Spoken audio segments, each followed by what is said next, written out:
And now, Alan Jones comments. Thanks to Mercedes-Benz Sydney for the ultimate Mercedes-Benz experience. It's Tuesday the 31st of August, the last day of winter. Tomorrow's the first day of spring. A mostly sunny day.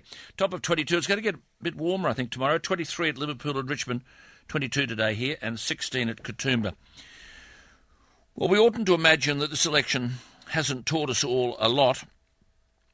To me, the most disturbing thing is a party called the Greens Party. I tried to speak to Bob Brown about some of these things before the election. They believe in a 50% super profits tax for mining. They believe in less tax from the GST and more from income tax.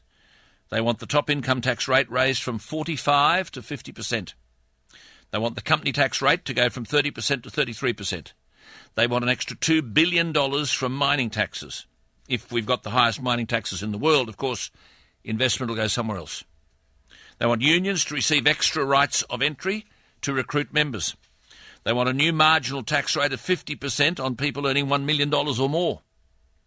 They want a transition from coal exports, which means ending a trade worth $55 billion a year.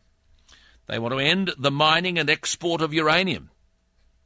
Julia Gillard wants to form a coalition with these people. They want farmers to remove as far as possible all genetically modified crops.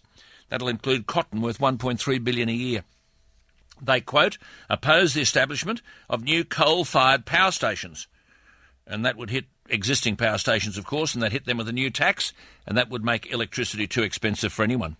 God only knows how many businesses would be driven broke by this, and how many hundreds of thousands of jobs would be lost. They want an extra week's holiday for everyone. How that would be paid for out of an economy so ravaged, no one knows. They want to lift foreign aid to a minimum of 0.7% of GDP by 2010. That's this year. That's an immediate handout of another $4 billion. One writer said to me, we'll finish up a smoking hole in the ground. Any asylum seeker making it here by boat would be freed into the community within 14 days. So Hotel Australia to the world would be open for business.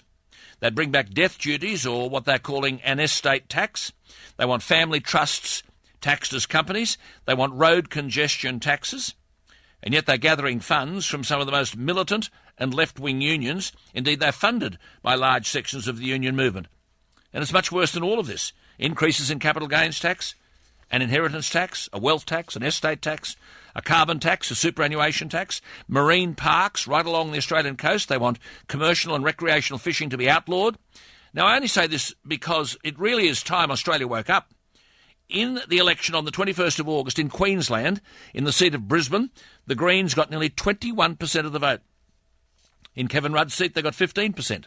In the Blue Ribbon Liberal seat of Ryan, they got 19%. On the Sunshine Coast, up around Noosa, in Fairfax, 18%. In the seat of Fisher, 16%. Here in Sydney and Graindler, they got 25% of the vote. In the neighbouring electorate of Tanya Plibersek's electorate of Sydney, they got 23.7% of the vote. In the Blue Ribbon seat of Bradfield, Liberal, they got 16%. In Bronwyn's seat of Mackellar, they got 16%. In Tony Abbott's seat of Warringah, they got 15%. In Malcolm Turnbull's seat of Wentworth, they got 17%. In Joe Hockey's seat of North Sydney, 15%. In the Victorian seat of Melbourne, they got 36%. In the seat of Batman, 24%. In the Blue Ribbon Labor seat of Gellibrand, 15%. In Goldstein, Andrew Robb's seat, 16%. Peter Costello's old seat of Higgins, 17%. The Blue Ribbon Liberal seat of Kooyong, 18%. The Blue Ribbon Labor seat of Wills, 19%. The Blue Ribbon Labor seat of Melbourne Ports, 21%.